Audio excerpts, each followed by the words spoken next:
Está começando mais uma edição da Reflexão Diária da Escola Bíblica Dominical. Prepare o seu coração e permita que o Espírito Santo fale com você. Reflexão Diária. Eu, você, todos juntos na EBD. A paz do Senhor para todos. Eu sou o pastor Antônio Leal, pastor titular da Assembleia de Deus em Custódio Lima, Magalhães de Almeida. Muito bem, estamos começando mais uma semana. Vamos estar estudando a lição de número 6 para 8 de fevereiro de 2026, que tem como tema o Filho como o Verbo de Deus. O textuário se encontra no Evangelho de João, no capítulo 1, versículo 14, que diz: "E o Verbo se fez carne e habitou entre nós, e vimos a sua glória, como a glória do unigênito do Pai, cheio de graça e de verdade." A verdade prática diz: Jesus Cristo, o Verbo eterno, é a revelação plena e visível de Deus ao mundo, manifestando graça, verdade e a glória do Pai. Muito bem, na leitura diária de hoje, pois o nosso devocional está na leitura diária. A leitura diária de hoje está no Evangelho de João também, no capítulo 1, versículo 1 a 3.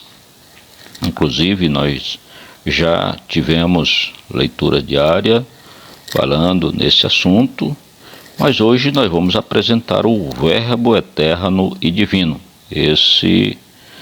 Essa é a epígrafe para esse texto hoje. O Verbo eterno e divino. Glória a Deus. Então, vamos à leitura do texto. Diz assim: "No princípio era o Verbo, e o Verbo estava com Deus, e o Verbo era Deus. Ele estava no princípio com Deus.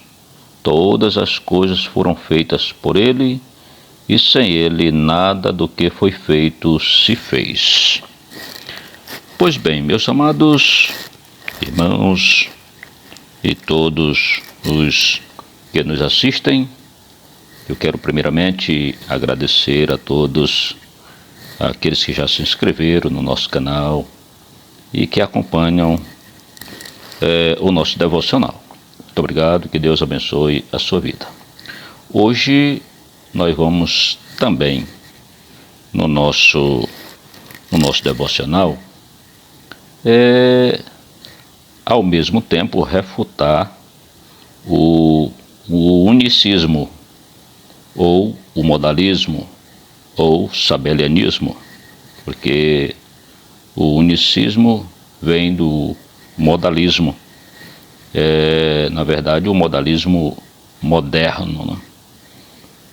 O unicismo, ele afirma que Deus é uma única pessoa, né?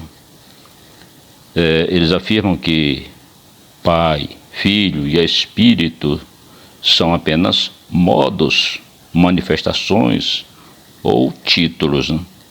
E também que Jesus é o Pai manifestado em carne, né? O problema central dessa doutrina é que ela confunde as pessoas da Trindade, mesmo afirmando crer em um só Deus. Inclusive, o unicismo ou o sabelianismo, né, porque vem de Sabélio, né? O Sabélio foi o mentor dessa doutrina, né? No século III, né? Mas foi vencido em 325 no Concílio de Nicéia, né? Pois bem, João capítulo 1, versículo 1, refuta o unicismo diretamente, né? Nós vamos dividir esses versículos em 3 partes, né? A primeira parte diz: no princípio era o Verbo, né? Então significa o quê? Que o Verbo já existia antes de toda a criação. Isso mostra pré-existência real, não apenas um plano ou ideia, né? E mostra a existência pessoal contínua, né? Porque quando diz no princípio era, né? Isso dá uma ideia de continuidade, né? É o verbo grego en, era, né? Então, se o verbo fosse apenas uma manifestação futura do Pai, ele não poderia já existir no princípio. A parte B do versículo diz: o verbo estava com Deus. Então, o termo grego prostonteon indica distinção pessoal, relacionamento face a face, comunhão real entre dois, né? Porque o verbo estava com Deus. Então, o verbo não pode ser o próprio Pai, pois ninguém está com a si mesmo, né? Modalismo colapsa aqui, né? Porque o texto exige distinção relacional, não apenas distinção funcional, né? Mas eu vou fazer uma pergunta simples ao unicista. Como o verbo pode estar com Deus se ele é a mesma pessoa que Deus Pai? Fica esta pergunta, né? Terceira parte do versículo, primeiro. E o verbo era Deus. João mantém dois ensinos em perfeita tensão, né? Distinção de pessoa com Deus. O verbo estava com Deus. Unidade de essência, o verbo era Deus.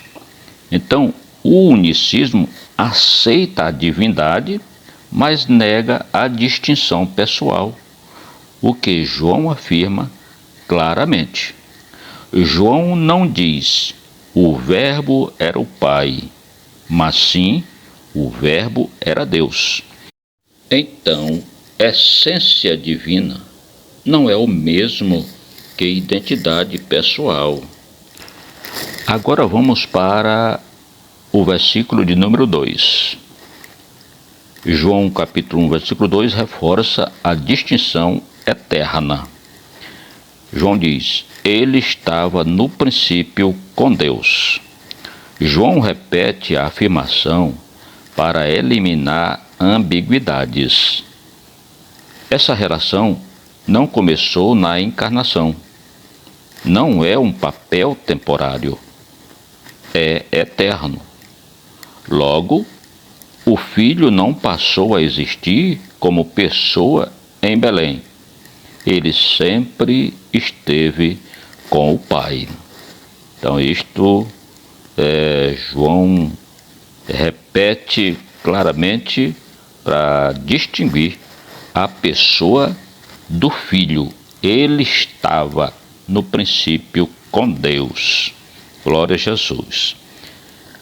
João capítulo 1, versículo 3, destrói a ideia de Jesus como criação ou mera manifestação. Todas as coisas foram feitas por intermédio dele, diz o texto. Isso ensina o verbo é o agente da criação. Ensina também que ele é anterior a tudo o que foi feito. Sem ele, nada do que foi feito se fez, diz o texto, né? Todas as coisas foram feitas por intermédio dele, e sem ele, nada do que foi feito se fez. Então, se o verbo criou todas as coisas, ele não pode ser uma criação, não pode ser uma forma temporária e também não pode ser uma manifestação limitada no tempo. Então eu faço uma pergunta decisiva. Se o Filho só passou a existir na encarnação, quem criou todas as coisas? Então vamos em frente. O unicismo entra em contradição interna, né? Se o Verbo é Deus, eterno, distinto de Deus, Criador, então ele não pode ser apenas o Pai com outro nome. Não pode ser um modo temporário. O unicismo preserva a unidade, mas sacrifica o testemunho bíblico da distinção pessoal, porque a Bíblia vai fazer distinção. João prepara o terreno para o restante do Evangelho. João capítulo 1, versículo 1 a 3, harmoniza perfeitamente com João 1,18, que diz que o Filho unigênito que está no seio do Pai. Então ele fala do Filho unigênito que está no seio do Pai. Então mostra que ele é uma segunda pessoa, que o Pai é outra pessoa. Ele não pode estar no seu próprio seio. João capítulo 17, versículo 5, também harmoniza com João 1, 1 a 3. No João 17, versículo 5, na oração sacerdotal de Jesus, Jesus diz assim: glorifica a teu Filho com a glória que eu tive contigo antes que houvesse mundo. Então Jesus pede, ele está orando ao Pai. Como é que ele pode orar a si mesmo, né? Então ele está orando ao Pai, pedindo que desse a mesma glória que ele já tinha antes.